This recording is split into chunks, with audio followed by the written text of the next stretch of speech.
Good morning, happy Thursday. Be sure to check out on Class Dojo. There is a Mystery Doug live today, and that is at noon, and it only will be about 20 minutes. But we're back with the Ranger in time, D-Day, Battle on the Beach, and this was actually the last day of this. Then we'll be done with it. We only have about 2 chapters left, so this was a really quick read for us. And so, where we left off last time, I'm trying to remember what we read yesterday.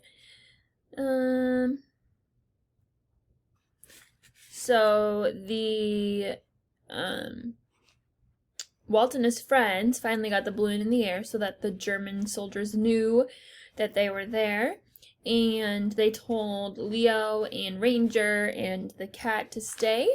And Leo finally fell asleep after all of this. So chapter 15 is called Saying Goodbye. When the sun woke Leo at dawn, a dozen balloons hung in a curtain over the beach. Walt and the other men had already loaded up their things. "Is it time to go?" Leo asked. He stood and brushed at the wet sand from his trousers. "Do you want me to carry something?" "Sure. Good to have this, just in case." Walt handed Ranger's first aid kit to Leo. Are you all going to stay in our village?" Leo asked. Walt shook his head. "Not for long. My Balaton will be here a while manning the balloons to protect the beach while they bring in more trucks and supplies. After that, we'll go wherever we're needed next." He let out a long, tired sigh. "Come on, let's get moving." Leo scooped up his cat and fell into line with the soldiers. Ranger walked between him and Walt. They made a long, wide circle around the dangerous area with the mines. They climbed over the ridge and along the plateau. Soon Leo spotted his village in the early morning light. His eyes landed on a heap of wood and stone where the Blancs' farmhouse used to be. It was completely destroyed, but when they got closer, Leo's heart lifted with hope. Mr. Blanc and the boys were walking toward the barn. They'd survived the night in the ditch. Leo wanted to run ahead and meet them, but though he should stay with Walt and the other men, so he kept marching.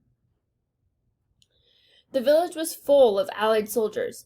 Even with all of the damage from the Allied bombs in the days before the invasion, people smiled and waved at them.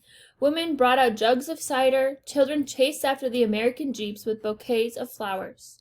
The Blancs were near the barn door, talking with some American servicemen when Leo and the others arrived. Belle squirmed in Leo's arms, and when he put her down so she could go inside, Mr. Blanc looked up. "Henry?" he called. Leo dropped the first aid kit in the weeds and ran into the farmer's arms. Mr. Blanc turned to Walt and the other men. "Thank you. We never gave up hope. We knew that you would come." Then he looked down at Ranger. "Is this an Allied dog?" "I guess so," Leo said. He looked at Walt. Walt nodded, though he still didn't know where the dog had come from. He looked back over his shoulder. The other men in his battalion were already moving on. "I should go. We have work to do, but I wish you all well."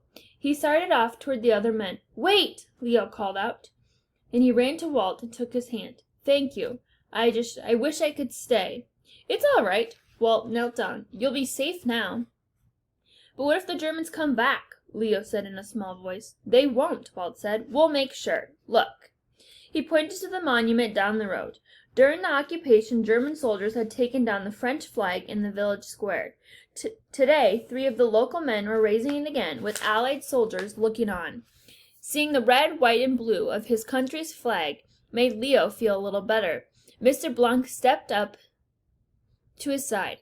"Soon the Allies will liberate Paris," he said, "and your grandmother will come for you." "And the rest of my family?" Leo said. "I hope so." Mr. Blanc swallowed hard and looked away. "I will never stop hoping." "Neither will I," Leo said. He turned back to Walt. "Thank you, again." He knelt down. "And thank you too, dog. I'll never forget you." He gave Ranger a tight hug.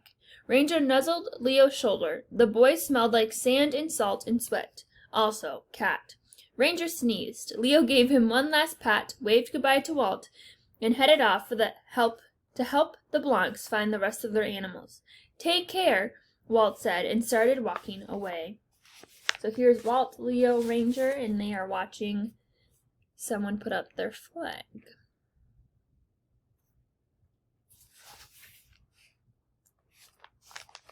Ranger stood by the barn. He watched Leo hurrying down the road to catch up to Mr. Blanc. Leo was safe now. Ranger looked at Walt, falling into line with the other soldiers. There was no more gunfire today. The smoke was clearing. The air was crisp and quiet, except for a quiet hum coming from the weeds. Walt looked over his shoulder. "You coming, dog?" Ranger sat down. He wasn't. The humming was already getting louder. It was time to go home. Walt jogged back to Ranger. "You staying here? All right." Walt squatted down and gave Ranger's neck a good scratch. When he did, a folded-up paper fell from his jacket pocket. It was soggy and torn, but Walt could still make out the words printed on it. It was his order from General Eisenhower. "The eyes of the world are upon you." Walt looked down at Ranger. "You carried out your duty as well as any of us, dog. Here." He folded up the soggy paper and tucked it under Ranger's collar. "You remember, Big Walt, all right?" He gave Ranger one more scratch and ran to catch up with the rest of the soldiers. Ranger turned and poked through the weeds until he found his first aid kit. It was humming loudly now. Ranger nuzzled the strap over his neck. The old metal box grew warm in his throat. Light spilled from the cracks. The humming grew louder and louder. The light became brighter and brighter. Soon Ranger couldn't see the soldiers, or the fallen-down farmhouse, or the village anymore. He felt as if he were being squeezed through a hole in the sky. He closed his eyes until the humming finally stopped. When he opened them, Luke was walking into the mudroom with a dish of cold water. Chapter 16, Coming Home. "Here you go, Ranger," Luke said. "No wonder you're thirsty. There was some day at the beach, huh?" Ranger lowered his head and let the first aid kit fall to his dog bed. He nuzzled Luke's hand and dipped his head in for a good long drink of water. While he drank, Luke stroked the fur on his back. "You've still got some sand in your fur," he said. "We'll have to get out the dog brush later, or you could have a bath." He patted Ranger's head and then said, "Hey, what's this?" Luke pulled out the scrap of paper and unfolded it. "You are about to embark upon the great crusade toward which we have striven these many months," he read. "The eyes of the world are upon you. The hopes and the prayers of liberty-loving people everywhere march with you." "It is by General Eisenhower? Wasn't he a World War II guy?" Luke looked down at Ranger. "Where'd you get this? You didn't chew up my social studies textbook, did you?" Luke stood and picked up his school bag from the mudroom bench. He poked through it and pulled out a book. It was fine. "Huh?" Luke said, looking down at the paper. Ranger looked up at Luke. He pawed at Luke's hand, and Luke laughed. "Okay, I'm sorry I accused you of chewing up my school stuff. Here." He dropped the slip of paper into Ranger's dog bed. "Don't know where you found that, but it's all yours." "Luke," Sadie called from the porch, "Mom wants you to come help put away the beach toys."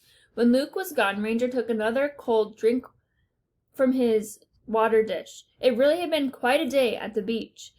Then he walked over to his dog bed. Walt's damp, folded-up paper was there. Ranger picked it up in his teeth, careful not to drool on it. It was already pretty soggy. He nuzzled his blanket aside to reveal the other treasures: the quilt square from the lonely boy named Sam, the funny leaf from Marcus, the broken metal brooch from Helga, the little yellow feather from Lily, and a bigger brown and white striped one from a girl named Sarah. Ranger dropped Walt's paper onto the pile and pawed at his blanket until everything was tucked safely away. The first aid kit rested in the corner of Ranger's dog bed. It was quiet now, and that was good. Somehow Ranger knew that even though Walt and Leah had more battles and sad days ahead, they would be safe. And when it was all over, they'd both get to go home, too. Ranger went outside and flopped down on the front porch. He'd never forget the two brave young men he'd met by that faraway ocean. He'd miss Leo's quiet hand on his back and Walt's friendly neck scratches. But he was so happy to be home.